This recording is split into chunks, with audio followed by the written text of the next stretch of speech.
Chosen ones, there are days when the universe whispers, and then there are days when it roars. September 9th, 2025 is one of those days.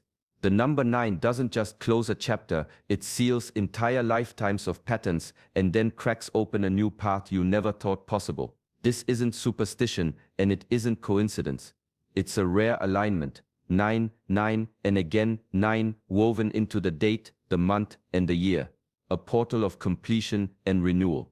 In the ancient temples, we were taught that true mastery is not found in holding on, but in knowing when to release. The 9999 portal is such a moment. It demands release, it demands courage, and it offers a gift to those prepared to walk through it with clarity and discipline. Most people will only see a date on a calendar, but the chosen ones will feel the shift in their breath, in their sleep, in the pulse of their own thoughts. In this video, I will guide you through 9 truths that this portal reveals. Lessons that blend ancient Shaolin discipline with the quiet strength of mindfulness.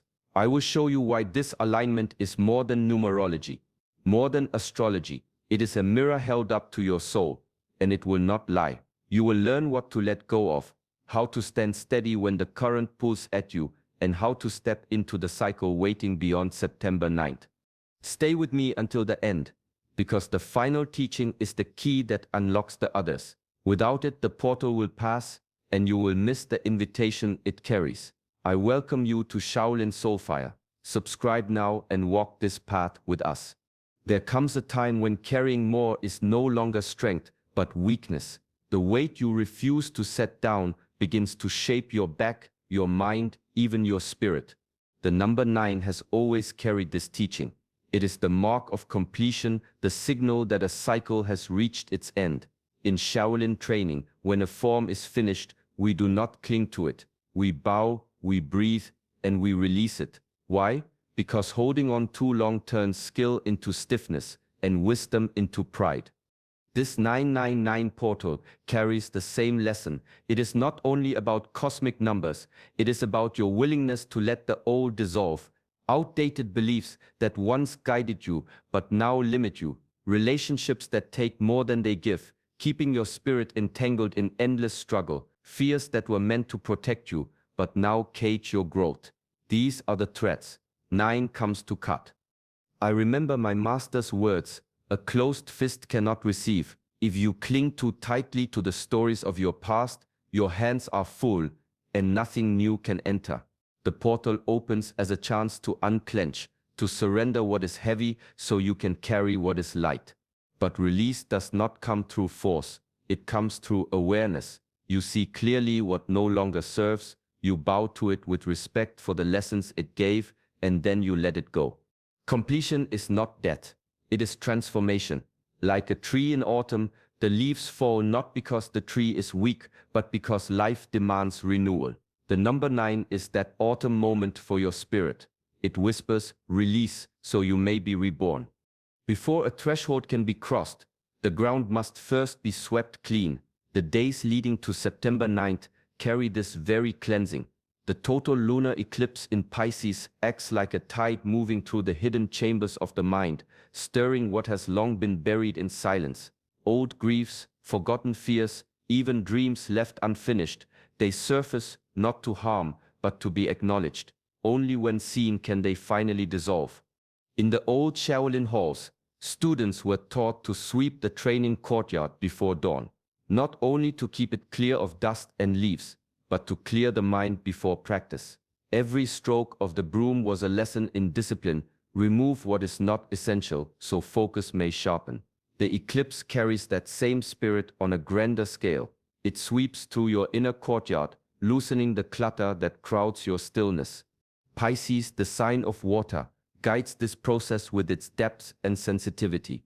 It draws out what hides in the undercurrent, the emotions you avoid, the stories you repeat in silence. To master oneself is not to deny these waters, but to sit by their shore with steady breath, allowing them to flow without fear.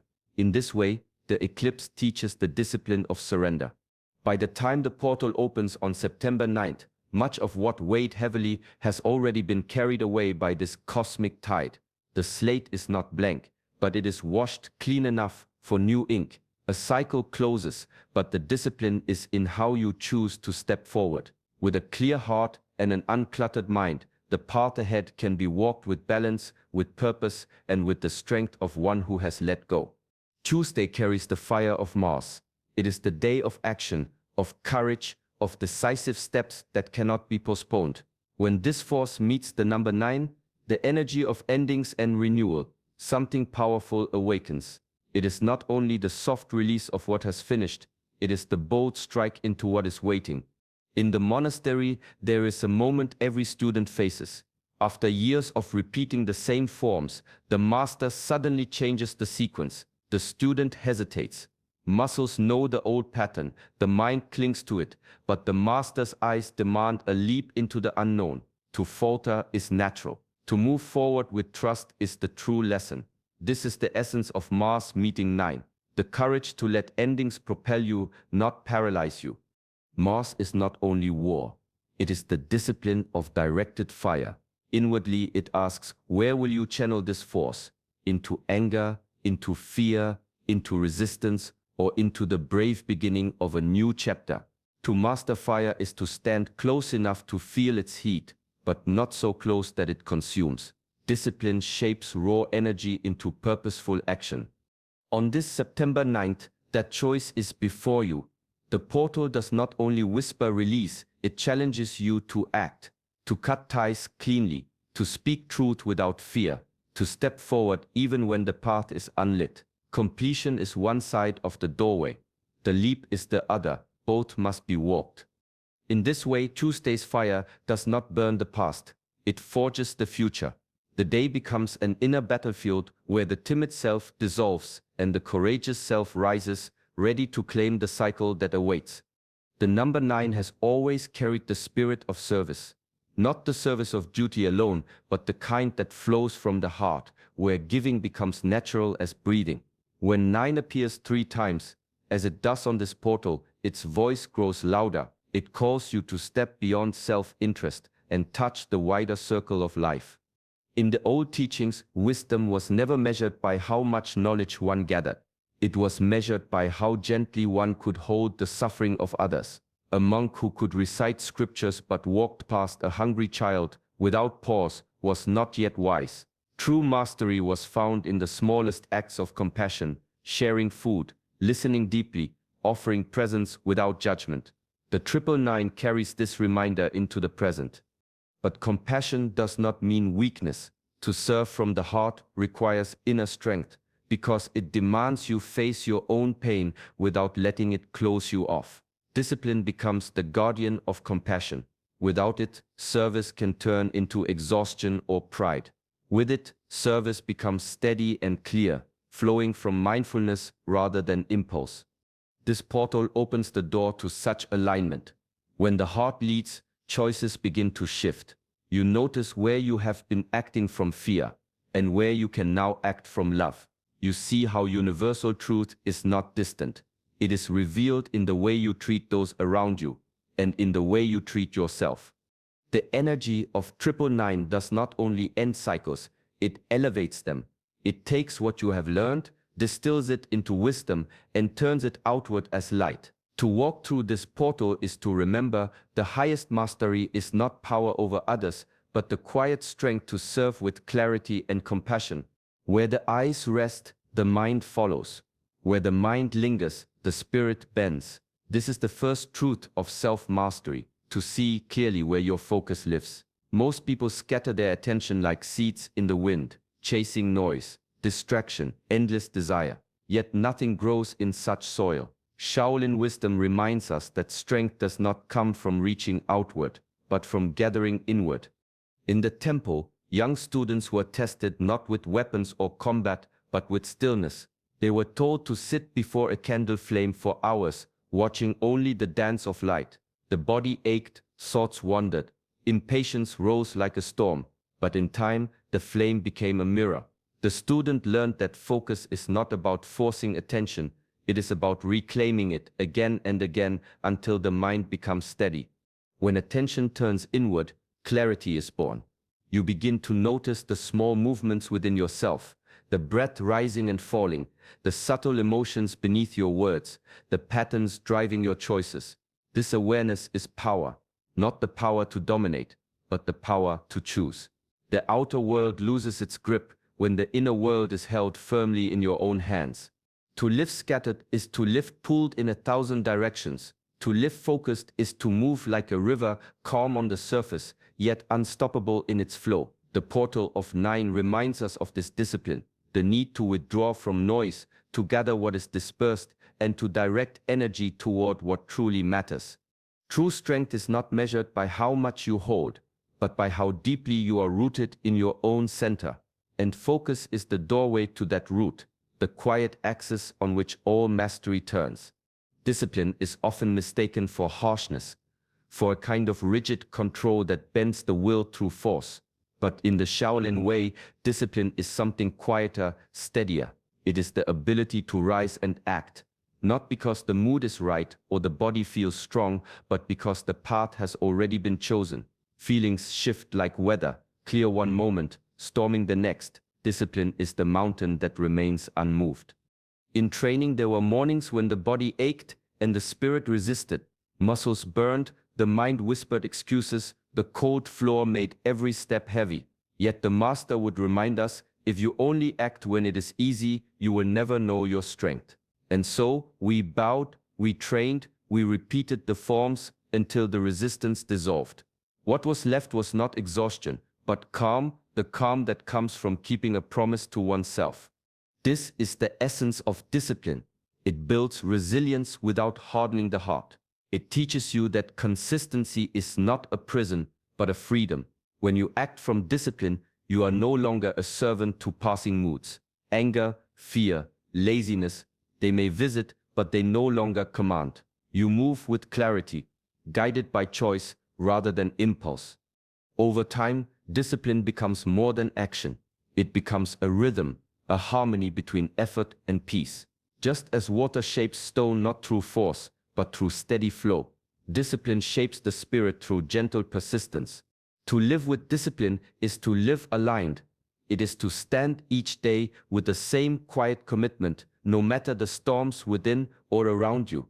And in that constancy, inner calm is born, the unshakable center that no chaos can disturb. The ancient teachings of the Satipatthana Sutta speak of 4 foundations: body, feelings, mind, and phenomena. They are not abstract ideas. They are the ground upon which awareness is built. To walk through endings with grace and enter beginnings with clarity, one must learn to stand firmly on these 4 pillars. The first is the body. Breath, posture, movement. Each becomes a reminder that you are here, alive in this moment. In training, even drinking a bowl of water was practice. Every gesture was made with attention, because the body anchors the wandering spirit. The second is feelings. Joy, sorrow, irritation, peace. They rise and fall like waves.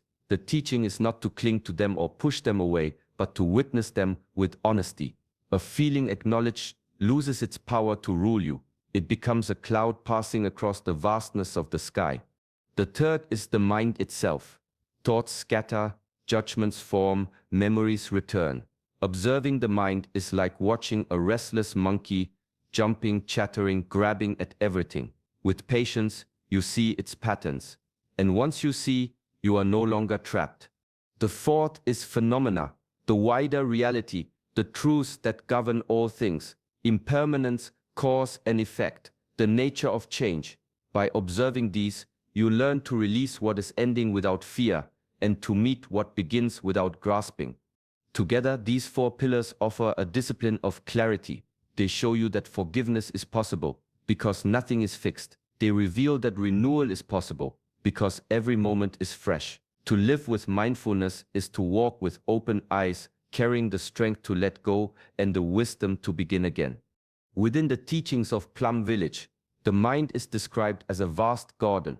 Every thought, every memory, every emotion is a seed resting in the soil of consciousness. Some seeds are heavy, anger, fear, doubt.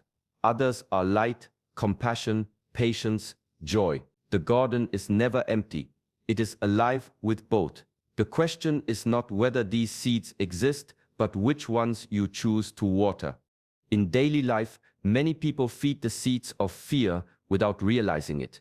They replay old hurts, dwell on failure, or surround themselves with noise that keeps anger alive.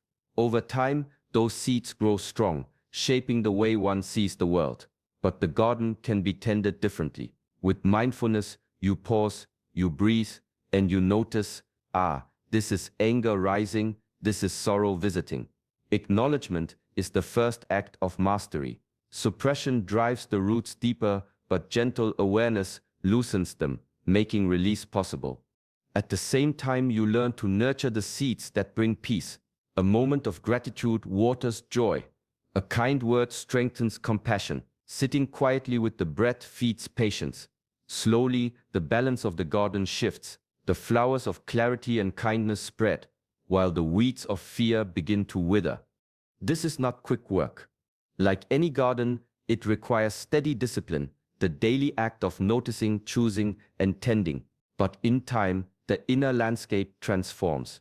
The portal of 9 invites such tending, asking you to decide which seeds must end with this cycle and which must be carried forward into the new.